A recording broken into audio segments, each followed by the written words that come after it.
the Republic. Let's continue of to have Seychelles, conversations with Mr. members of the Ahmed diplomatic corps. It is, I think, again, such an important moment to reflect on relationships that South Africa has had, but also the ANC in exile has had with some of the neighboring countries. And Zambia has had such a relationship with the ANC in particular. They hosted the party during the exile and struggle days. And ambassador from Zambia to South Africa, I should say, Her Excellency Mazuba Monze joins me now. Good morning. You look amazing, by the way. I hope it's all made in South Africa. No, all made in Zambia. Okay, we'll exchange notes later on. Really, really beautiful stuff. Thank And you. of course you should. You're representing your country, and so you Indeed. also represent their sartorial Indeed. excellence. I would love to hear from your perspective, as Zambia, as a country, as I've just mentioned to our viewers, who has provided succor, respite, refuge to the ANC in exile, and there are many stories that we hear from a number of veterans in the liberation movement and struggle about the boon that the help was at that time, and without it, how exposed and vulnerable the ANC in exile would have been. When you think about that context and that moment and where we are in the celebration of the 30 years of our own democracy, arriving through, an uncertain election period to where we now have a president-elect and the ANC in a brand new paradigm, waking up on a morning where they're no longer in the majority. How do you distill all of this imagery into the story of the ANC and the relationship that both our countries have had?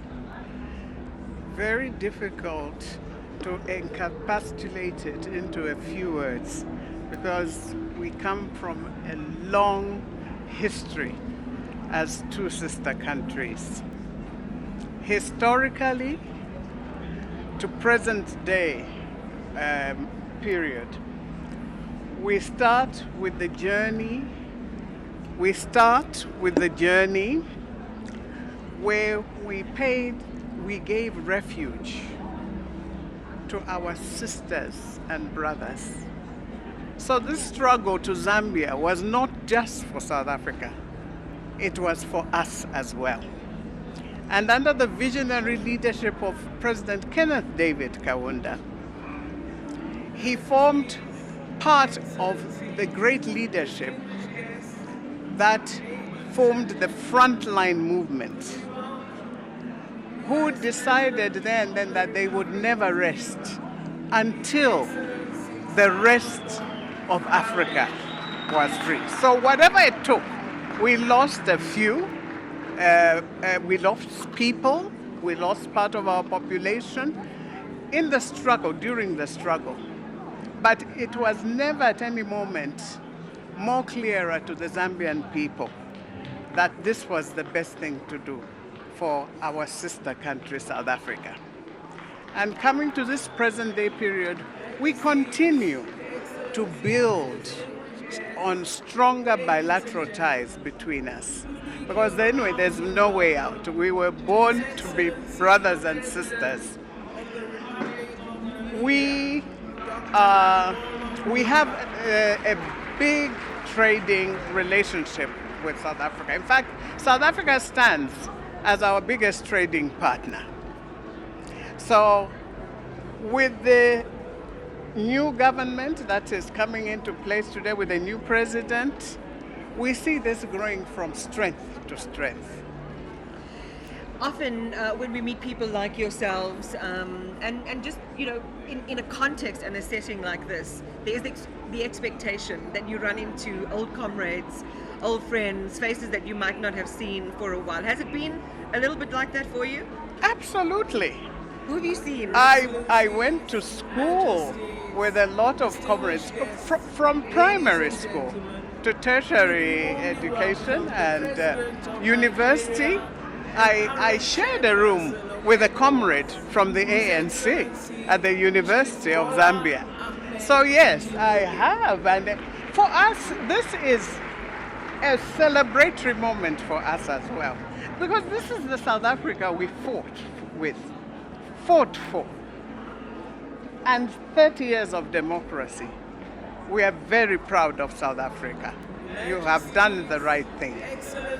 Countries we've seen on the African continent, and I was reflecting to our viewers a moment ago, have not always had the same post-election atmosphere as we have had here in South Africa, especially when it comes to the concept of election and electoral challenges. What is your observation looking again at some of the tumults that we see still in terms of governance and stability across the African continent? Some regions, like the Sahel, more mired in challenges than perhaps their northern or their southern counterparts, or the extreme southern counterparts. How do you then evaluate and share with South Africans, from your perspective, the gift of this particular moment, in a moment of the kind of stability and transition that we are in? This provides a learning curve to the rest of Africa and to the world by the way you have conducted this process. Ladies and gentlemen, as I earlier indicated, we are very proud of you. We are not just proud of this day, we are proud of the process that got you to this day.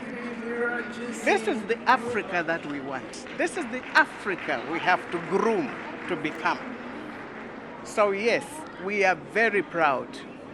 And I'm sure everybody will take a leaf from this for the forthcoming elections that will take place in our continent, that we would like a peaceful first process, because if there's no peace, then that has very adverse bearings on the rest of Africa, on the country, on its economic development.